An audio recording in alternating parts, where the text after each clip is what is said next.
Hello everyone, I'd like to make a quick video here discussing my thoughts on the anime Ninja Kamui. This was a series that I feel, as many of us were in the beginning, very excited to see more from. Episode 1 was fantastic. 2 and 3 were great. I feel like this show had a fantastic start, great points of animation, an alright story. Um, And personally, this was the anime that I was most excited for during the winter season this year. Really, I mean, it just had me glued to the seat for those first couple weeks. And I think it really just had such a major downfall, an unfortunate downfall. I really liked this series a lot. It reminded me of those old days of Toonami. And even elements of this series to me reminded me of older Naruto, or even later on, a little bit of Gurren Lagann, which is my favorite series of all time. So that's why I didn't necessarily hate the mechs in the beginning. Um, I didn't think the mechs were the worst idea ever, but it was a little bit. I like the series better without the mechs, although some of them did have cool designs. It just. It's unfortunate to see how this series ended, only after one season. And I've done some research into the animation and production of this series, sort of how it was all done just by one guy. And so it sucks to see him. I mean, you see his downfall here. And that's very unfortunate because I believe he directed season one and the volume zero movie of Jujutsu Kaisen, which both those looked phenomenal. But we just get this introduction of mechs. I don't. Okay, one thing I do like about this introduction of mechs is the CGI. Um, the choreography can be a little bit difficult or stale sometimes, and I think that's just because they're trying to translate I believe 2D storyboards using 3D models.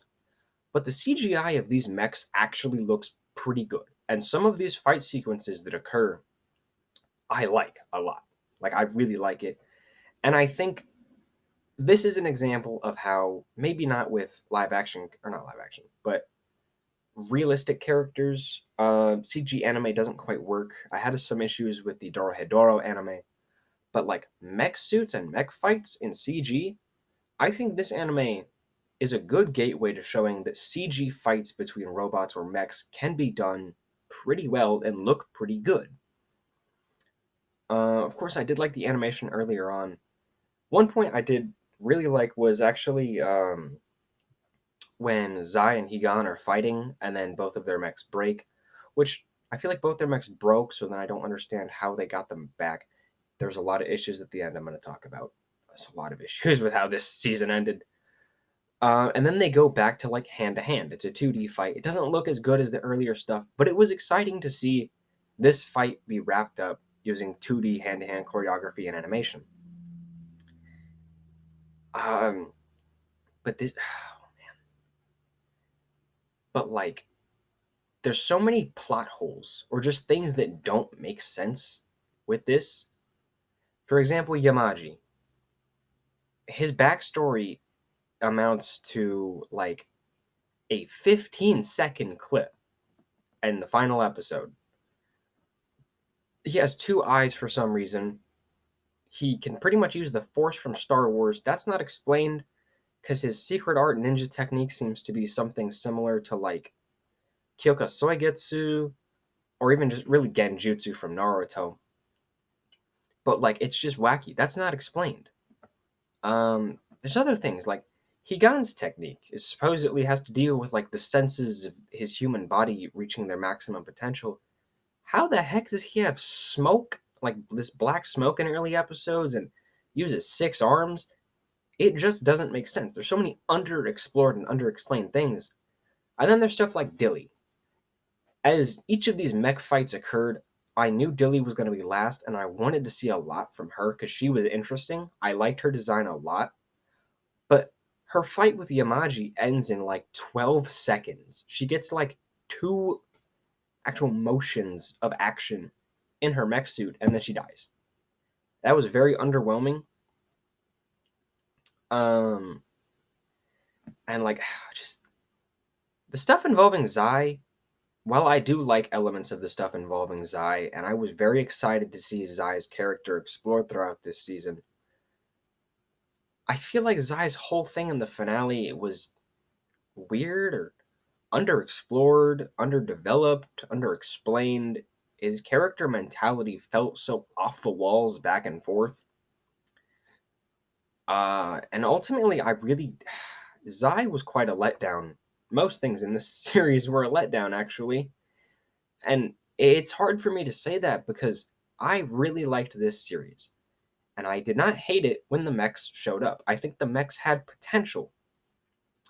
And I would like to have seen things like the mechs being integrated with the secret ninja arts, or even showing how secret ninja arts could overpower mechs, and the non-true ninjas, people who were like ex-military. But it all just fell downhill. The stuff with Joseph from Auza was an all right conclusion. Um, it just it aggravates me genuinely because I did like this series so much, but it just fell, and it sucks.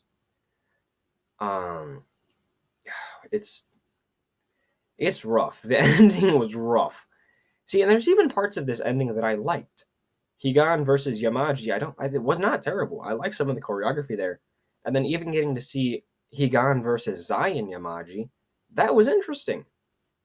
But then at the end, Yamaji becomes Electro from Spider-Man 2. Higan somehow knows Zai's secret technique and replicates it, turns his armor black for some reason, and then they have this big epic final anime clash.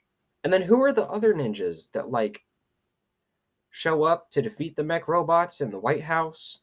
How in the heck is the chieftain still alive? Because I forgot what his secret art is, but it did not involve reviving himself. And now he can shapeshift and transform. Is he even actually dead? It just so much was unexplained and unexplored and not wrapped up properly that yeah, I can't like say, hey, I can't recommend this series to anyone because while there's elements of it that I do enjoy, even to the end, there's elements that I do still enjoy. This show fell off so hard and it genuinely upsets me because coming into it, this was like my top anime of the year so far. Um, hey, the power's back on. That's cool. Um, but like, yeah, I mean, I guess, yeah. That pretty much wraps up my thoughts, I guess. This is more of just a freeform video or freeform rant, I guess. I just, it sucks that Ninja Kamui fell off. I really did like it. I really did want to see more from it week to week. And even at the end here, with episode 13 being as disappointing as it was, there's still parts of episode 13 that I like. Maybe I'll throw it in the guilty pleasure category, like Tokyo Revengers, a series that's far from perfect, but hey, I still enjoy it. Overall, I guess that's going to be all from me today. Bye, guys.